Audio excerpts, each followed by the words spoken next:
Ankleshwar B division પોલીસનો staff પેટ્રોલિંગમાં હતો તે દરમિયાન એક આઈસર ટેમ્પો સુરત તરફથી નેશનલ હાઈવે ઉપર થઈ અમદાવાદ જનાર છે અને તેમાં વિદેશી દારૂનો જથ્થો ભરેલ હોવાની માહિતી મળી હતી.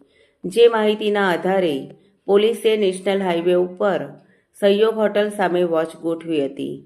દરમિયાન ટેમ્પો આવતા તેને રોકી અંદર તલાશી લેતા વેસ્ટ પાવડર અને પ્લાસ્ટિકના દાણાની આડમાંથી બિયરનો મોટો જથ્થો મળી આવ્યો હતો.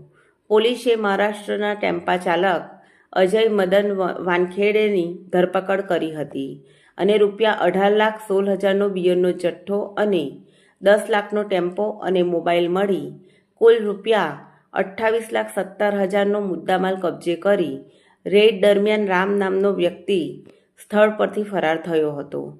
જ્યારે ટેમ્પોનો માલિક અને બિયરનો જથ્થો ભરી આપનાર ઈસમને વોન્ટેડ જાહેર કરી તેઓ વિરુદ્ધ ગુનો નોંધી વધુ તપાસ હાથ ધરી છે.